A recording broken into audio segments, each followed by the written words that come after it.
Good afternoon, everyone, and welcome to our Best Transport webinar, 2016 Top Predictions in Freight Management. My name is Alan Gold, and I'm the CMO of Best Transport, and I'll be your host and guide today. More importantly, we have two terrific panelists, Cathy Roberson, founder and head analyst for Logistics Trends and Insights, and Albert Saphir, founder of ABS Consulting. Before we get started with introductions, let me just spend a moment and tell you a little bit about Best Transport for those of you who may not be familiar with what we do. We are a cloud-based TMS software provider with installations around the globe, and we've been servicing international and domestic shippers and suppliers since 2000. We've been a top 100 logistics provider for 7 years straight, and I'm hoping that'll happen again this year. And we have been recognized by Gartner as a notable vendor in their TMS Magic Quadrant publications. We have a great deal of experience with complex shipping routes and complex loads at a variety of different industries, and we welcome the chance to share our expertise with you. But you're not here to listen to me talk about Best Transport. You're here to hear about 2016 from some of our experts. So let me get right to it. First, let me introduce Cathy Roberson. She is the founder and head analyst of Logistics Trends and Insights, LLC. She comes to us with over 15 years of experience in the logistics market, including 10 years with the UPS supply chain group and several years with specialized consulting firms. She's very often quoted in publications such as the Wall Street Journal, Journal of Commerce, and other equally important publications. She's also published too many articles to mention in publications such as Air Cargo World, CIO Review, and even the Baltic Transport Journal. She says that she's a big fan of all things supply chain, and we can certainly vouch for that. And she has a particular interest in e-commerce, cold supply chain logistics, air and ocean freight, freight forwarding, and industry-specific logistics. So we're delighted to have her with us today. Thank you. Also on our panel is Albert Saphir. He's a senior trade, compliance, and international supply chain consultant. He has 3 decades, actually over 3 decades, of management and training experience in international and domestic logistics, transportation management, and supply chain security. He's worked for multinational and small companies during his career in the U.S. and Germany. He's done extensive work related to U.S. trade compliance, always an interesting and complicated process. He has managed global trade security initiatives such as CTPAT, Advanced Manifest Rules, and the 10+2 Secure Freight Initiative. That's also known for those of you in the import world as ISF. He also has provided extensive support, training, audit, compliance programs, and startup assistance to ocean transport intermediaries. He's involved in a large number of industry initiatives over the years, and we're very, very happy to have him with us as well. So thank you both for being here and for sharing your thoughts for 2016 with us. So let's just jump right into the questions, shall we?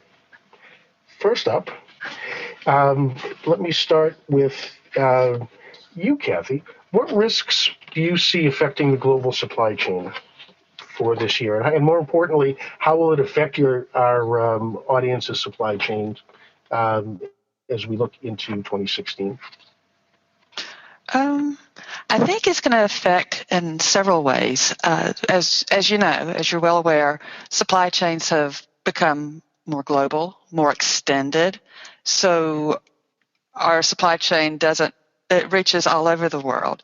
It's impacting emerging markets, which are a risk in themselves, as we all know. We've read a lot about those in various magazines, journals, and such.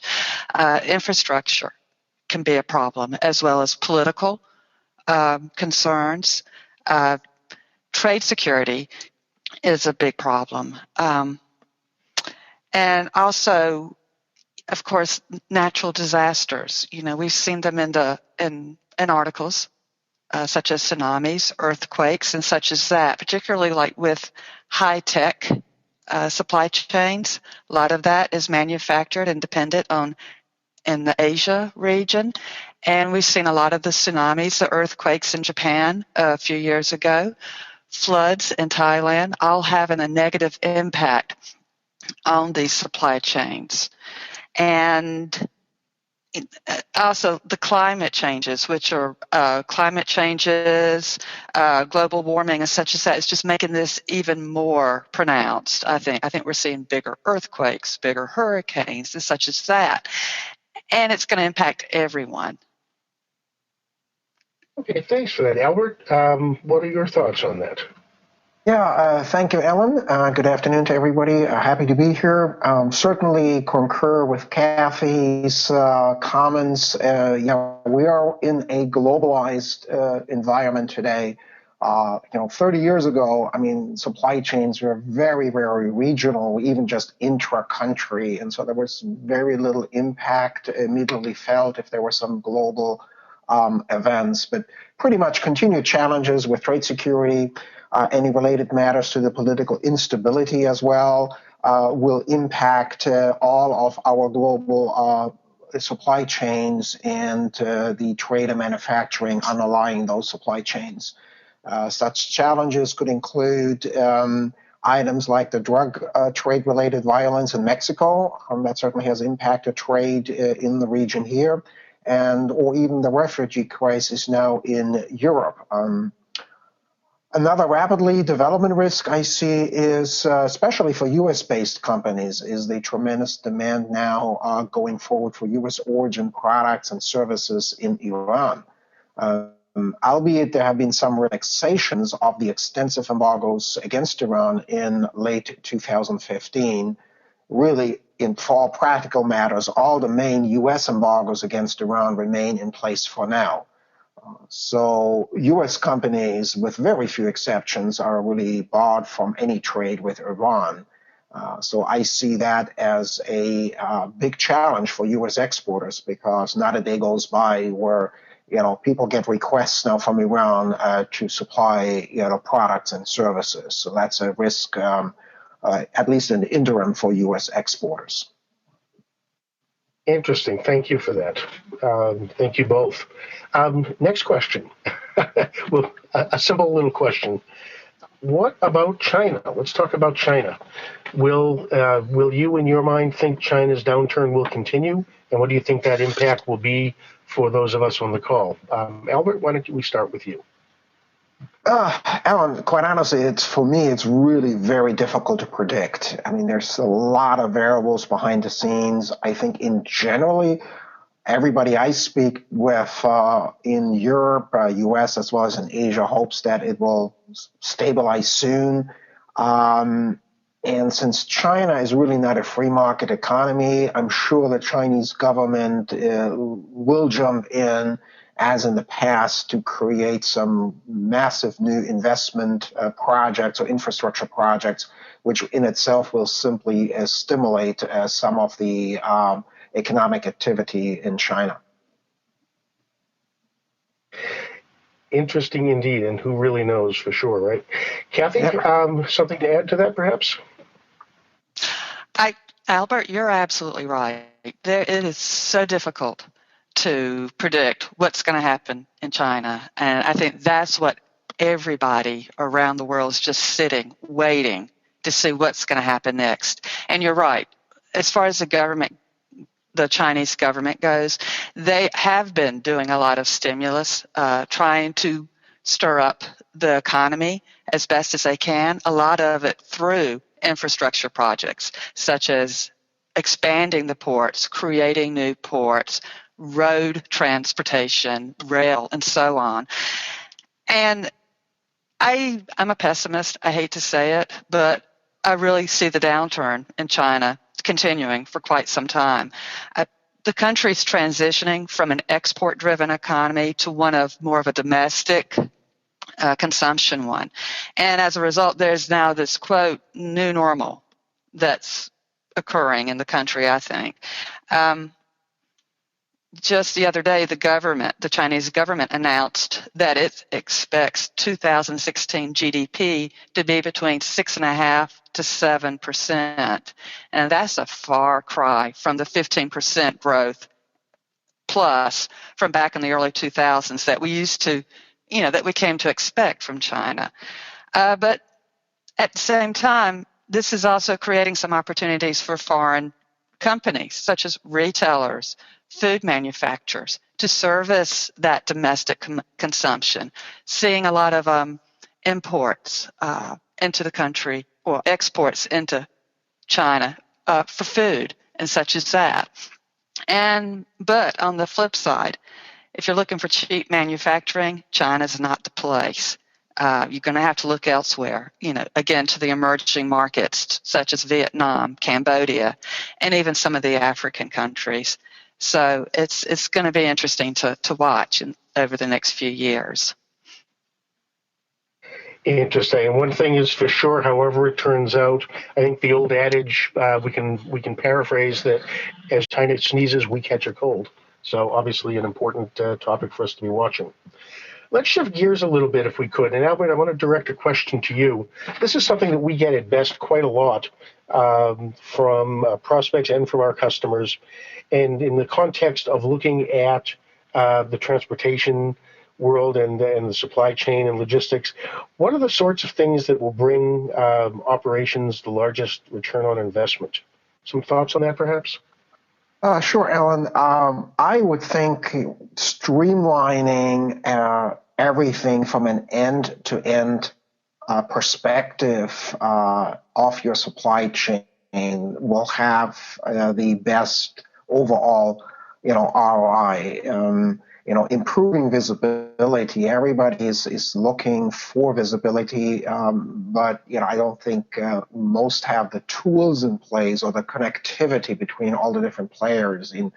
I see shifts where somebody is trying to save a bunch of freight expense in LTL and suddenly now start shipping, Parcel Express to make up for the service fares on the LTL side. So really, at the end of the day, there is no ROI. It's probably, just a lot of wasted time. So I think when you really streamline, you look end to end, you look at all the variables, I think there are some really nice things companies can do, also deploying, obviously, technology. The other thing I think is also you need to diversify somewhat. You can't put all eggs in one basket. Whether it's one trucking company, one ocean carrier, one port, like look at what happened at some of the ports in recent years just in the U.S. If you're dependent on one single port and that port shuts down, there's a delay, something happens, then your supply chain will suffer. So I think if you diversify, you move through different ports, then it gives you more flexibility. So at the end, you have, some improvement overall in your ROI. And then, looking at process improvements, anything where you have some larger quantities, some larger volumes moving, think outside the box. I've worked with a big importer of containerized cargo that was using single dispatch method to have containers delivered to their distribution center. And, by switching it to dedicated contract carriage, they not only did they save a considerable amount of money on every movement, but they also had full visibility, knew exactly where every driver was, the container. So, suddenly, just a lot of ROI potential out there. Great. Some good things to think about. Thank you for that. So, Cathy, I'm going to ask you to pull your crystal ball out on this next question. One of the topics that has been around the industry for the last few years, with factors impacting in both directions, is the challenge around capacity and demand as the economy has changed and things have shifted around a bit. So I guess the question to you is, in your mind, will capacity outpace demand in 2016, or will demand impact our ability to find carriers for them? Well, I think it depends. From a global perspective, we all have been hearing a lot what's going on in ocean freight. There's a lot of excess capacity there. Lots of the mega ships are coming on board now. The rates are plummeting, and as a result, we're beginning to see consolidation in the market occur. There's been a lot of acquisitions and rumors of acquisitions within the ocean freight world. And will that help tighten up capacity? Not 100% sure. It may or may not be. What's interesting is what's causing the capacity. A lot has been said about the lower demand for ocean freight.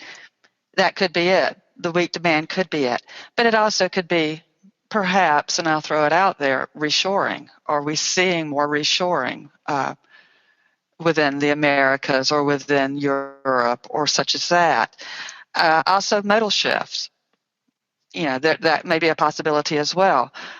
For example, China's they have their Silk Road Initiative, and they've established a rail system connecting China to Southeast Asia, to Russia, to Europe.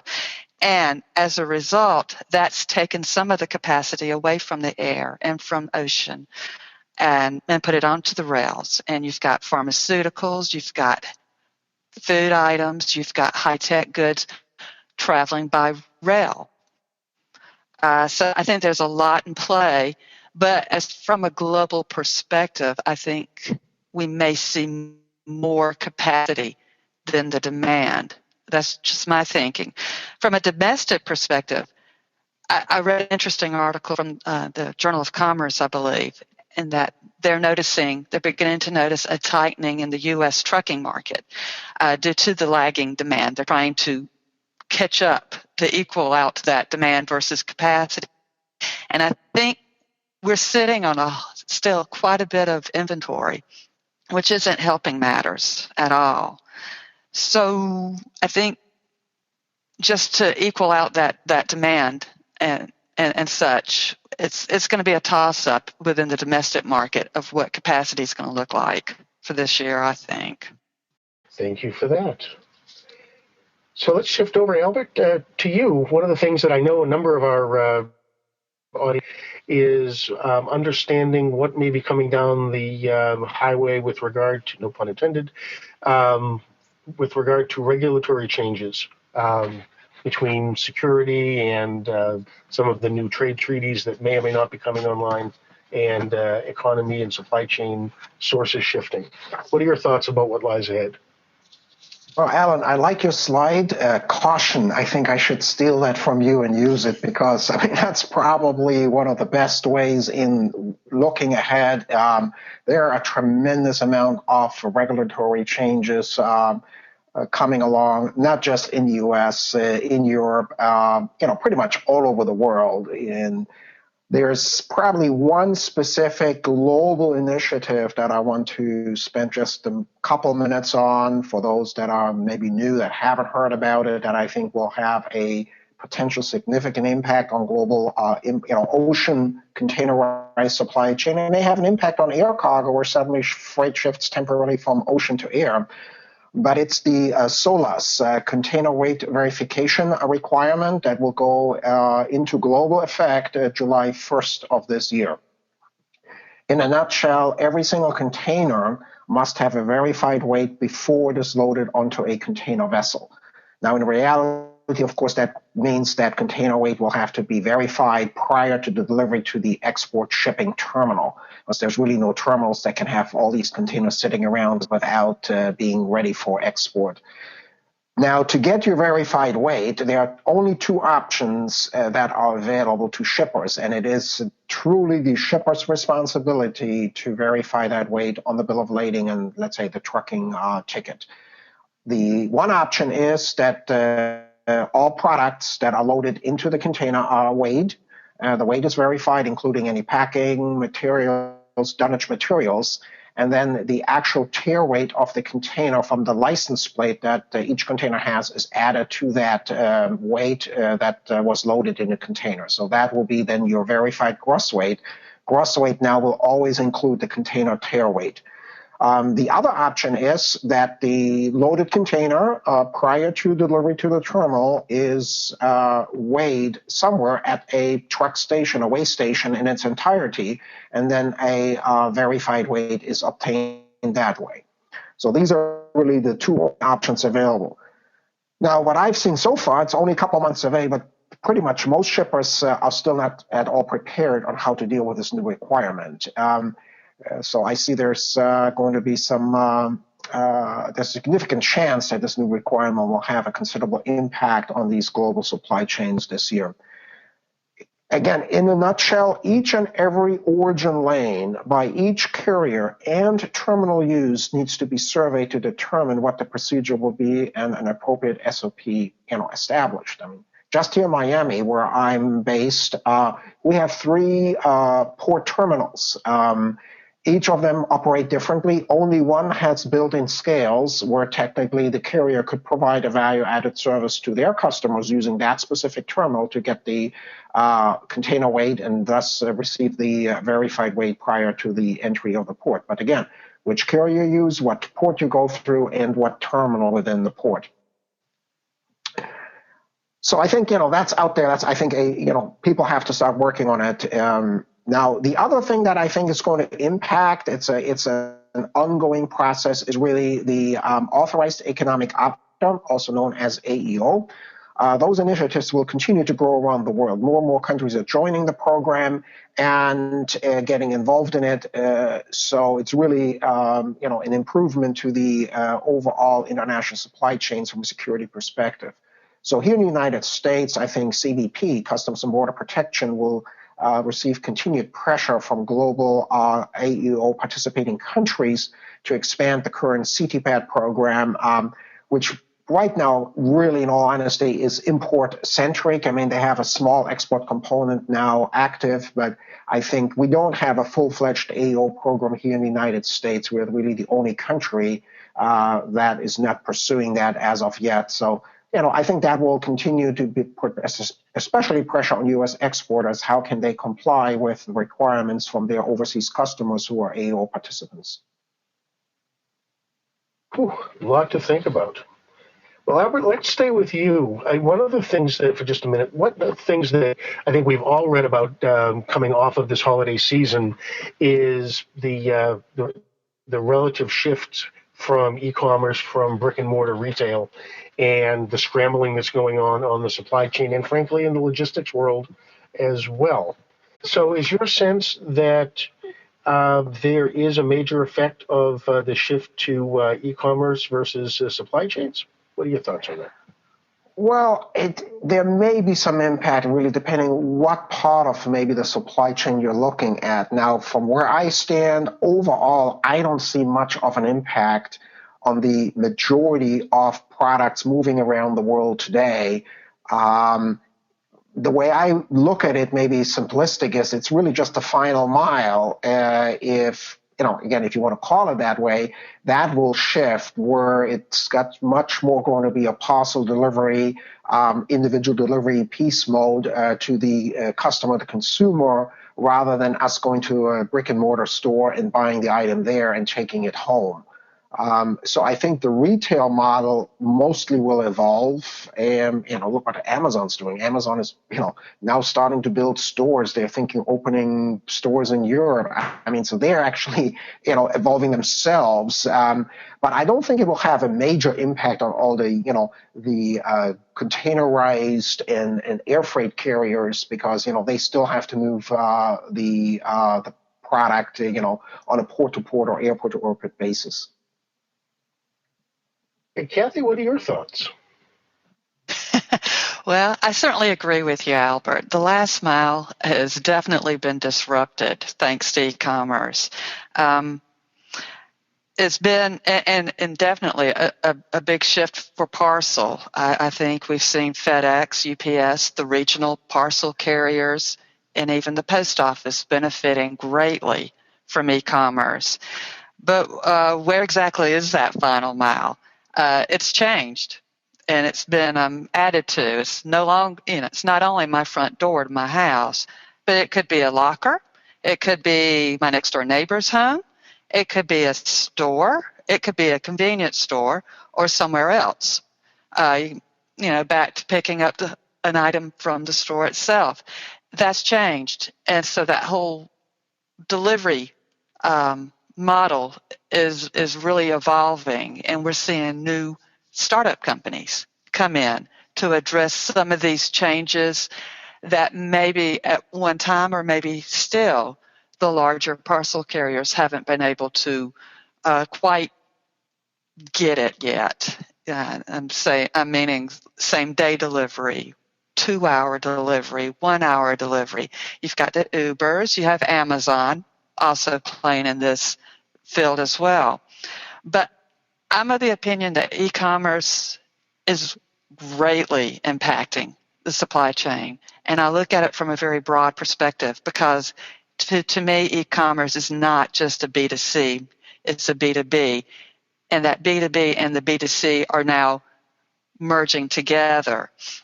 You've seen the fulfillment, the warehousing, distribution centers changing. They're automating to be able to get the goods out quicker, to pick and pack, to label, and to ship faster because customers want it yesterday. Not now, but they want it yesterday. They're also being placed, these facilities are being placed closer and closer to metropolitan areas where there's a larger population to address those quicker time delivery times. So all of that is rapidly changing.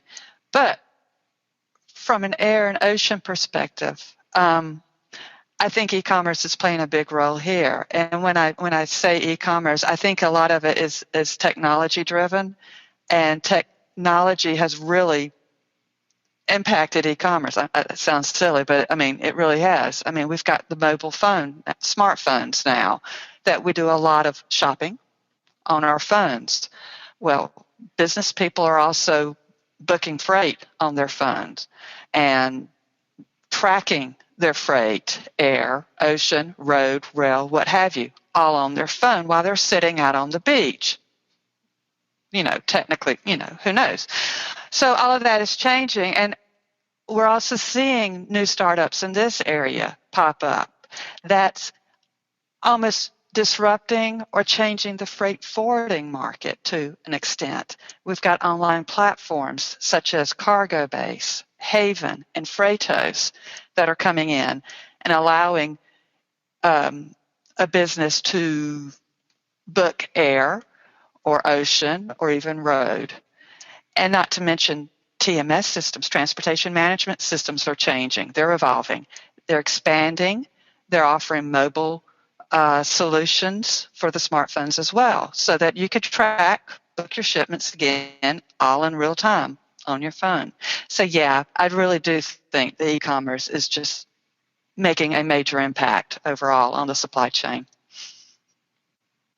Two very interesting and somewhat different perspectives. I'm still stuck on the notion of doing my business on the beach. I think that's very attractive as I look out the window expecting some snow tonight.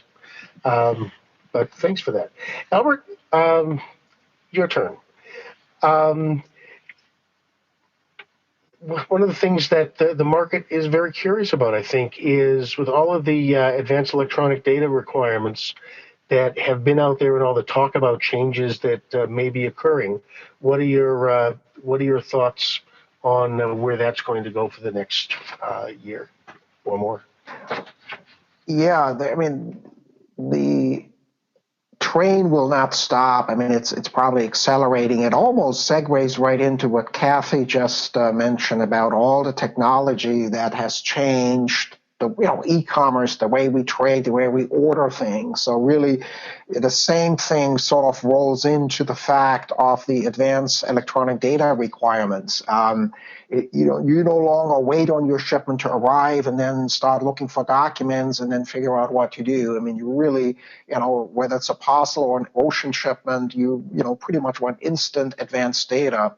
So I think in today's globalized trade and manufacturing environment, really, you have three things that always, of course, need to match up. You have the physical cargo movement itself. You have documentation paper or maybe some electronic documentation, and then also the data that really need to match 100% of the time. If anything is off, things will just not move.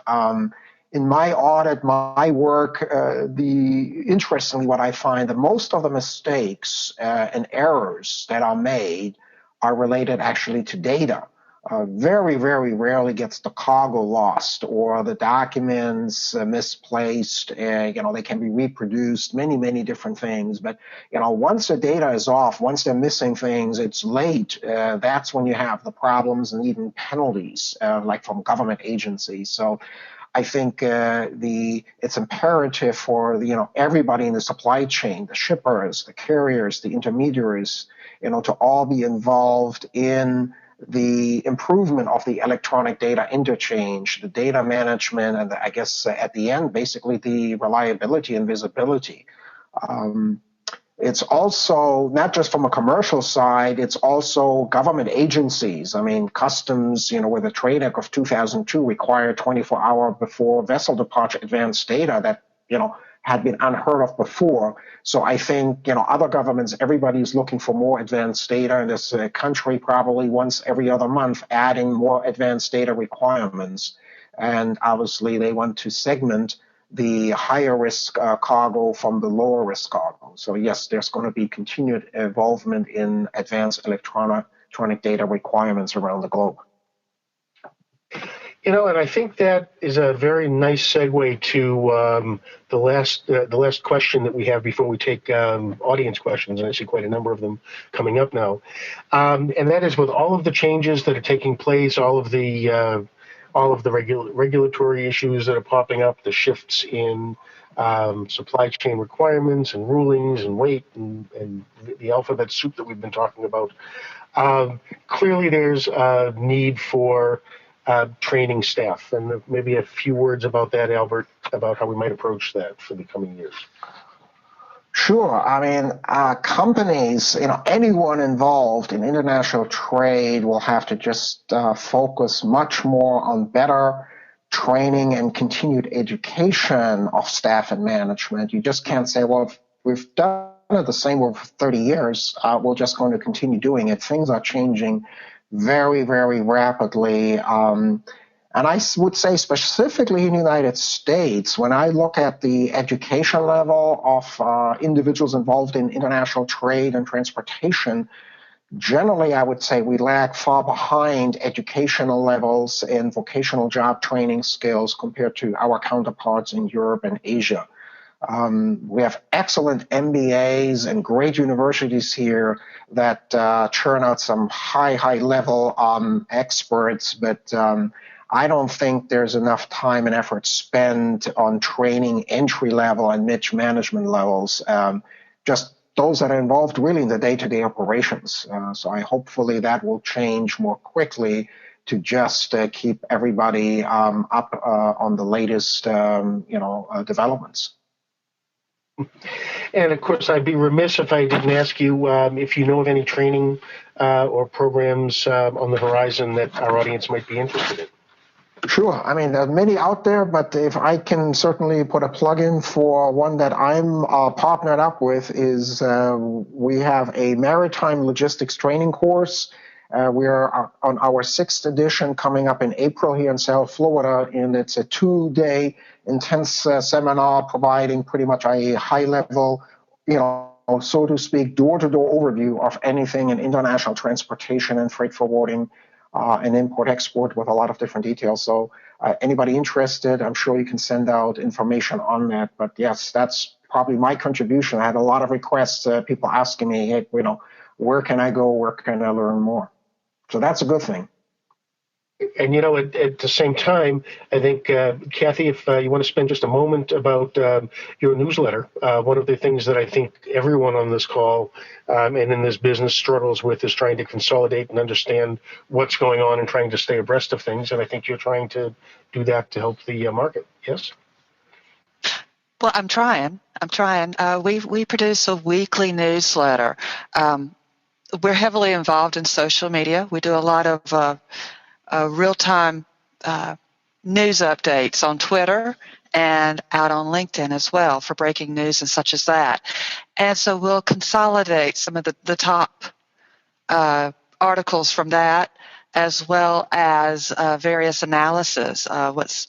What's been the most impactful to hit for that given week, and it's a free subscription. Anybody's welcome to sign up for it. I encourage it, and the information's available on the website. Great, thanks for that. And just for those of you on the call, we'll be sending out an email probably tomorrow thanking you for attending, and we'll be sharing that information with you. And I can tell you that I follow both, and I find them extremely helpful and informative, and I'm sure you will too. Now, our last segment here, we have time for a few questions. We had quite a number that come in. For those of you in the audience, if you didn't hear your question answered before we close the webinar, provide contact information so that you can send them to us, and we'll make sure that we get them to Cathy and Albert and any of our other experts. So the question that actually two people asked this question. Fuel costs have dropped to the lowest level in many years. Will this help freight costs, or will it help capacity pressure, or will the carriers use this as an opportunity, as the airlines have, for profit taking and keep costs steady? There's a question. Cathy, you want to take a crack at that? Well, I was hoping that you could ask Albert for that one. I'd like to know how Albert's doing.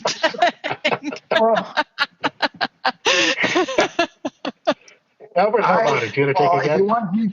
If you want me to start here with my 5 cents, I'm really surprised that the really dramatic drop in fuel cost hasn't really resulted yet in much reduced freight transportation. Although, yeah, you go to the FedEx website, their fuel is going down to 0.75% for air. FedEx, DHL is already there. UPS is going to 3%. And yeah, a year, 2 years ago, it was, 15, 18% at times. So there's a significant freight cost saving that's really out there.